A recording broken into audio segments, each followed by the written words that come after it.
giant leap for mankind. The man who took that small step and giant leap was Neil Armstrong. He spoke those words on 20 July 1969 as he stepped onto the surface of the moon. He was the first human ever to set foot on a celestial body other than our home planet, Earth. Neil had been a naval aviator who'd seen combat action in Korea and a civilian test pilot in the X-15 before he joined NASA's Astronaut program.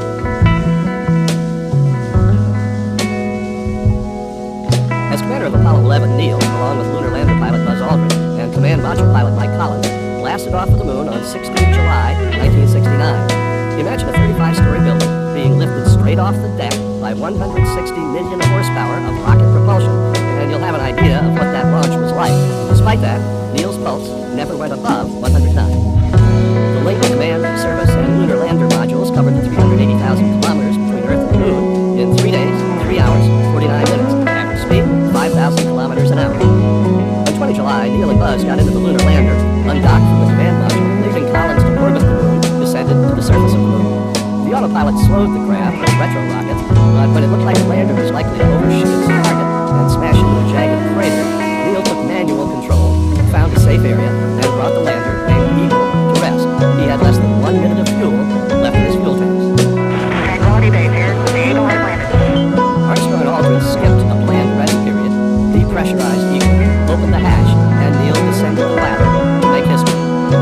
There are only 5 photographs partially showing Neil or his reflection on the surface of the moon. That's because he, not Buzz, carried the still camera. Neil's reflection in Buzz's visor is the best still photo of Neil on the moon. The crew spent 21 and a half hours on the moon, 2.5 of those hours walking and working on the surface. Eagle blasted off from the moon at 17 hours 54 minutes on 21 July and docked with Columbia. They jettisoned the lander and flew back to Earth. The command capsule splashed down in the Pacific just before dawn on 24 July 1969. It's estimated that 450 million people around our globe heard Neil say one small step live on radio or television. At that time, that was well over 10% of the world's population. It's a rock composed of many fragments, of many sizes, and many shapes. When we return this rock, or some of the others like it to Houston, we'd like to share a piece of this rock with so many of the countries throughout the world. We hope that this will be a symbol of what our feelings are, what the feelings of the Apollo program are, and a symbol of mankind that we can live in peace and harmony in the future. That symbolic rock, called the Goodwill Rock, is in the hand of Gene Cernan, commander of Apollo 17, the last man to leave his footprints on the moon. Today, pieces of that rock are in museums all over the world. Apollo 17 also has a long list of firsts and other superlatives. It was the first manned spacecraft launched at night, a spectacular sight. It was the longest manned lunar landing flight. Cernan and Jack Schmitt, the lunar lander pilot, spent the most time on the moon's surface and returned to Earth the largest sample of lunar rocks, dust, and soil. And 29,000 kilometers from home, the crew took this picture of the Blue Marble, the most famous photograph of Earth from space. Gene Cernan was a naval aviator when he was selected to join the astronaut program. He orbited the moon in Apollo 10 and landed on it as commander of Apollo 17. He was one of only 3 men to journey twice to the moon. Without having stayed in lunar orbit in the command module, down on the moon, Gene and Jack Schmitt spent 22 hours exploring the surface. Using a lunar rover, they covered 35 kilometers and a barren valley called Taurus Littoral.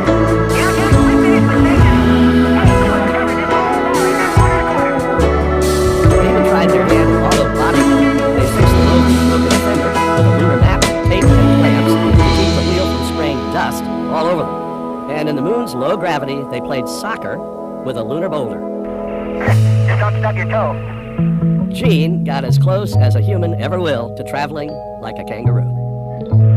99, proceeded, 3, 2, 1, And when it came time to leave the moon, a color video camera left behind transmitted these unforgettable images back to Earth.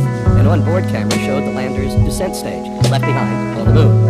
And cameras on the command module and lander recorded the docking approach above the moon. Get that all back in there. On 19 December 1972, 12 days after launch, Apollo 17 had a picture-perfect splashdown in the Pacific. Okay, Houston, we had a problem here. This is Houston, take it, please. Houston, we had a problem. Houston, we have a problem. Those 4 words marked the beginning of a 4-day nail-biting adventure that had the whole planet on edge. Through it all, no one seemed calmer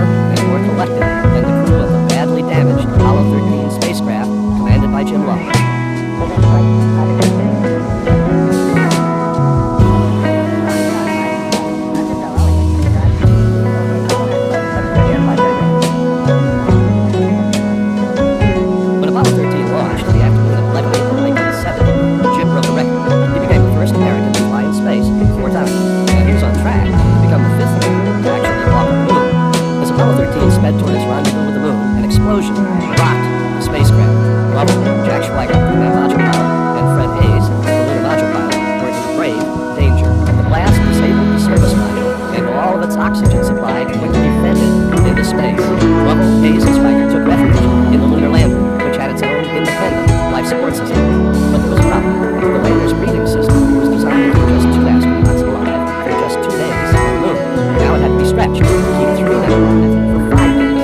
Instead of being home base on the moon, the lander became an overcrowded and undersupplied lifeboat in space. Now, landing on the moon was impossible. The big question was whether Apollo 13 could get home to Earth.